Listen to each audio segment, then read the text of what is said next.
여러분 안녕하십니까? 이번 142번째 칼럼에서는 후쿠야마의 역사의 종말과 마지막 인간이라고 하는 이 책의 내용을 중심으로 해가지고 한번 논의하도록 하겠습니다. 이 후쿠야마의 책은 역사의 종말이라고 하는 이 책인데요.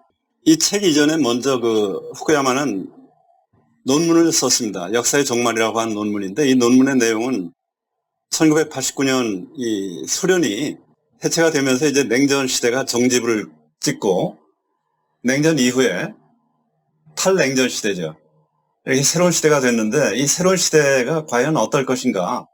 이 전 세계 사람들이 갑작스럽게 맞은 이 소련의 해체, 이것이 역사의 중요한 변곡점이다 하는 것은 누구나 느낄 수가 있었는데, 그 이후에는 어떤 세상이 될 것인가 하는 데 대해서는 굉장히 궁금해 했었는데, 후쿠야마가 나름대로 이렇게 될 것이다 하는 식의 답을 내놓은 것이죠. 후쿠야마는 이 논문에서 자유민주주의라고 하는 체제가 그 이전에 군주제라든지 파시즘, 그리고 냉전시대의 공산주의, 소련, 이런 이데올로기의 승리를 하게 되고, 아마도 인류는 그 이후에는 이데올로기의 중요한 진화, 이거는 종료를 맞을 것이다. 말하자면 자유민주주의가 이 진화 과정의 맨 끝에 역사의 이 종점이 될 것이다. 이렇게 이제 주장을 한 것입니다. 이 논문은 미국이라든지 유럽, 구소련, 일본, 한국 할 것 없이 아주 커다란 반향을 불러일으켰습니다. 굉장히 중요한 논문이구나 하는 식으로 이제 많이 읽혔는데, 이런 인기에 이제 힘을 입어가지고 이제 이 프란시스 후쿠야마는 이 책을 쓴 것이죠. 논문의 내용을 바탕으로 해가지고 자세히 이 배경 지식 이런 거를 포함을 해가지고 이제 쓴 것이 바로 이 역사의 종말과 최후의 인간이라고 하는 그 책입니다. 자, 여기서 역사의 종말이라고 하는 것은 더 이상의 커다란 형태의 정치 체제, 이거는 없다, 이렇게 얘기를 하는 것인데, 우리가 이제 이 반론이 많이 있겠죠. 세계 각국의 역사 발전이라는 것은 나라마다 각기 차이가 있을 수 있고, 그곳의 사람들도 다 이 문화적인 풍토도 다르고, 그런데 어떻게 이렇게 일률적으로 얘기를 할 수 있느냐. 근데 이제 후쿠야마가 얘기하는 이 역사라고 하는 것은 거대한 시각으로서의 세계사의 흐름, 이거를 마크로적으로 봤을 때, 도도한 흐름으로 봤을 때는 이것이 자유민주주의라고 하는 이 진화가 마지막 단계다, 이렇게 이제 주장을 하는 것이에요. 그래서 이제 이 용어상에 이 후쿠야마가 쓰는 용어라고 하는 것은 헤겔의 또는 칼 마르크스가 쓰는 역사의 어떤 발전 단계라고 했을 때의 역사, 이거하고 이제 동일한 용어를 이제 쓰는 것입니다. 이 흐름을 보자면은 과거에 부족제, 이 속에서의 어떤 노예제도라든지, 그 다음에 군주제, 봉건제, 그리고 마지막으로 자유민주제, 이런 흐름은 일률적으로 깨끗한 하나의 직선으로 이렇게 발전되는 건 아니지만, 그렇지만 이 진화 과정이 결코 커다랗게 봐서 역류를 한다라든지 무작위로 발생한다라든지 이런 건 아니죠. 말하자면 역사의 어떤 커다란 흐름으로 봤을 때는 이것이 하나의 과정이 있다. 그리고 이것이 뭔가 설명이 가능한 그런 단계가 있다. 이렇게 이제 보는 것이 바로 역사의 발전, 진화 과정입니다. 그래서 역사의 이 종말이 바로 마지막 단계가 자유민주주의. 그리고 이 자유민주주의는 늘 시장 자본주의 체제하고 이렇게 같이 가죠. 그래서 이 체제가 바로 마지막 단계다, 그렇게 얘기를 하고 있는 것입니다. 물론 이제 이 마르크스라고 하는 사람은 역사의 종말을 갖다가 공산주의라고 했죠. 이 자본주의는 내적인 어떤 모순에 의해서 견딜 수가 없고 결국은 공산주의로 이행이 된다, 그렇게 얘기를 했는데, 1989년 이 소련이 해체가 도저히 자유체제하고의 어떤 경쟁, 이거를 견디지 못하고 이제 이 멸망이 되면서 이제 마르크스의 예언은 맞지가 않았다 하는 것이 이제 증명이 된 셈입니다. 자, 그러면 이제 이 후쿠야마가 결국은 자유민주 체제로 이렇게 수렴하는 방향으로 역사가 진화할 것이다, 진보할 것이다, 그렇게 얘기를 했는데, 이것을 추동하는 어떤 원동력이 있어야 되겠죠. 이거를 크게 두 가지 차원으로 설명을 했습니다. 첫째는 자연과학의 발전입니다. 이 과학 지식, 이거는 이제 자연을 우리가 인간이 개척을 하려고 하는, 그리고 자연을 지배하려고 하는 이 욕망에서 이제 비롯되는 것인데, 이것은 인간의 한계를 극복하고 무한히 팽창을 하려고 하는 그 욕망, 여기에서 이제 비롯되는 것이죠. 뭐 말하자면은 새처럼 나는 날고 싶다. 인간의 한계로서는 이게 도저히 불가능한 것인데, 비행기라고 하는 이 도구를 사용하면 이게 새처럼 날 수 있는 거 아닙니까? 이와 같이 자연과학이라고 하는 이 축적, 지식의 축적을 통해 가지고 계속해서 진보하는 방향으로 이제 발전을 할 수 있다. 이거를 이제 우리가 역사적으로 보자면 뭐 석기 시대를 거쳐서 청동기, 철기 시대, 그리고 농업 기술의 어떤 발전, 이런 거에 따라 가지고 이제 이 역사가 발전을 해오고, 특히 근세에 이르러서는 이제 이 과학적인 방법론, 이것이 발견이 된 이래는 이제 근대 자연과학이 하나의 인간의 이 재산이 돼가지고 사회를 갖다가 질적으로 변화를 시킨 것이죠. 이거에 따라서 생산성이라든지 경제성장이 기하급수적으로 이렇게 이어지면서 사람들은 그 생활의 풍요를 누리고, 이 기술의 발전은 필연적으로 또 산업을 성숙시키지 않습니까? 여기서 나오는 어떤 공업 발전이라든지 이런 거에 의해서 결국은 대규모의 이 중산층이 또 형성이 되고, 이 중산층은 또 이제 이 여유로운 그 생활을 하다 보니까 교육 수준도 높아지고 하면서 압박 속에서 사는 이런 거를 견디지 못하는 하나의 그 민주주의를 추동하는 그런 그 세력이 생기면서 이제 민주주의로 이행을 하게 되는 것이죠. 그래서 이제 결국은 우리가 보면은 이제 이 자유민주주의, 이 나라가 된다라고 하는 것은 첫 단계로서 중산층을 형성할 수 있는 정도의 이 경제력, 이거를 먼저 갖춰야만 이것이 이제 가능하다 하는 것을 알 수가 있습니다.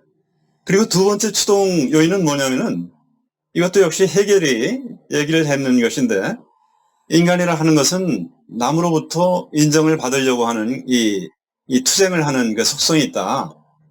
이 욕구는 앞에서 얘기했던 인간을 무한히 그냥 팽창해서 경제적으로 풍요로운 이런 거를 이제 한 단계 뛰어넘는 것이죠. 인간다운 내가 대접을 받고 싶다라고 하는 그 욕구예요. 자, 이 욕구는 내가 남으로부터 무시당하면 굉장히 화가 난다라든지 이런 것인데, 국가 간의 어떤 자존심을 걸고 이제 전쟁이 난다든지 하는 것도 바로 이런 욕구에서 이제 비롯되는 것이죠. 자, 이 인정받고 싶어 하는 욕구, 이거는 이제 남으로부터 지배당하는 이런 정치가 아니라 자유민주주의처럼 서로 이렇게 서로 인정, 사람답게 상호 인정을 해주는 이런 체제로의 이행을 자연스럽게 이렇게 촉구하게 되는 것입니다. 따라서 이 두 가지 추동력에 의해서 역사는 결국 자유민주주의 체제로 수렴하게 된다 하는 것이 결국은 프란시스 후쿠야마의 이 책의 그 내용이죠. 설명이죠. 이 방법은 뭐 후쿠야마의 독창적인 방법이 아니고, 이 저자가 설명하듯이 해겔이 역사를 파악을 하는 그런 방법입니다. 그렇지만 이제 우리가 한 가지 의문이 있어요. 왜 자유민주주의 체제를 최종적인 단계로 우리가 이해를 해야 되느냐? 그 단계, 다음 단계는 또 혹시 없는 것인가?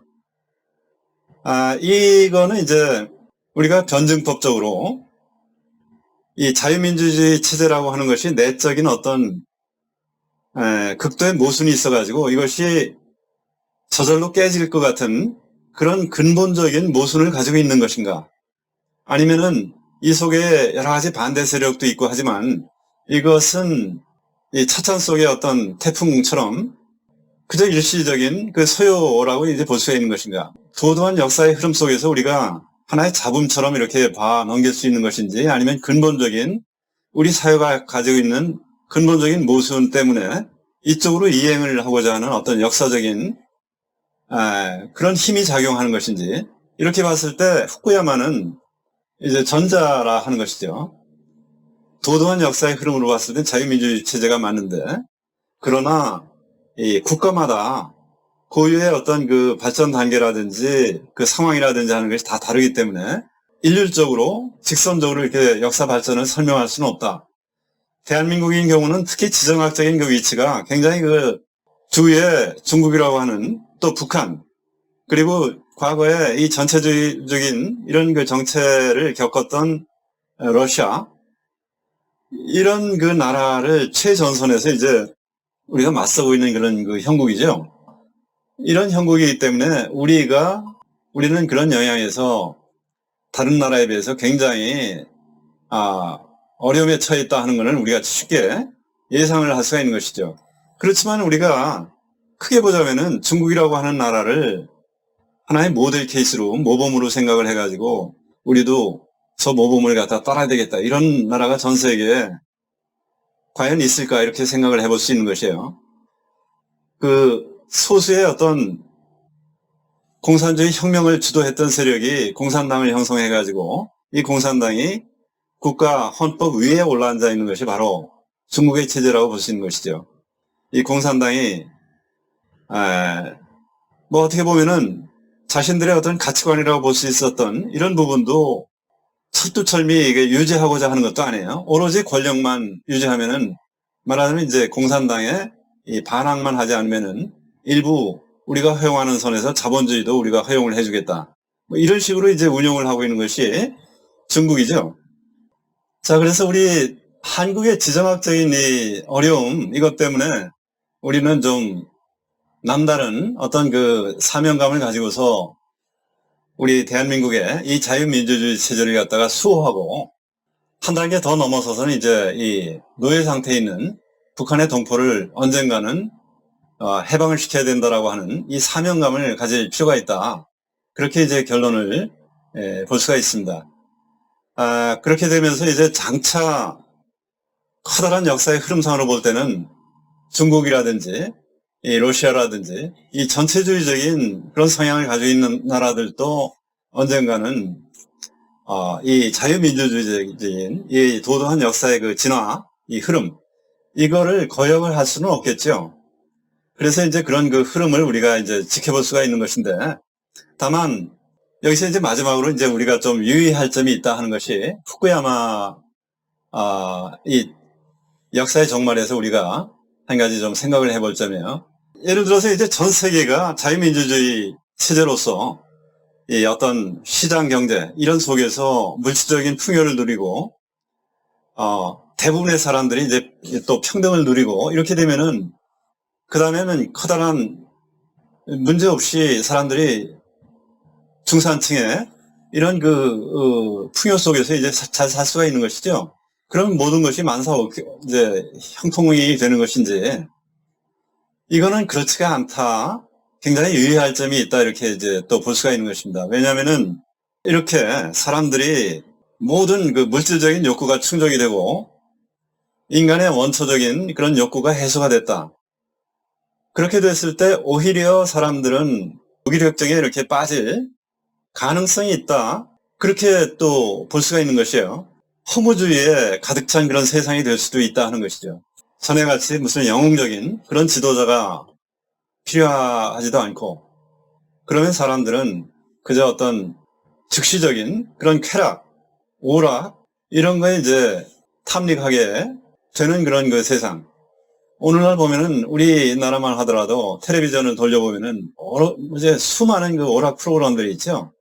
웬 채널들은 그렇게 많은지, 이런 속에서 이러면 됐지 뭐 해가면서 이제 살 수도 있는데, 이것이 집단적인 허무주의에 빠질 가능성이 있는 것이다. 이렇게 이제 우리가 좀 생각을 해볼 수가 있겠습니다. 그래서 이제 우리는 특히 우리 한국 사람은 북한 동포를 장기적으로 이 노예 상태에서 해방시킨다라든지 하는 이런 영웅적인 사명, 이런 애국심, 대한민국이라 하는 이 헌법 체제를 갖다가 우리가 수호를 한다라고 하는 것이 얼마나 역사적인 이 진화 과정에서 중요한 일인가라고 하는, 이거를 지켜내지 못했을 때 나중에 결국은 그쪽으로 갈 건데, 그 속에서 이 한국 사람이 겪어야 될 역사적인 무슨 전쟁이 나가지고 한동안 공산화가 된다라든지 이랬을 때 이 그 참혹상이라 하는 것은 말할 수도 없겠죠. 그래서 이거를 지켜내면서 우리가 이 북한 동포를 해방하는 이것이 얼마나 애국적인 사명인가 하는 것을 우리가 좀 늘 좀 생각을 해봐야 될 것이 아닌가, 그런 생각을 하면서 이제 이번 역사의 종말이라고 하는 후쿠야마, 프란시스 후쿠야마의 그 책에 대해서 토의를 마치도록 하겠습니다. 네, 감사합니다.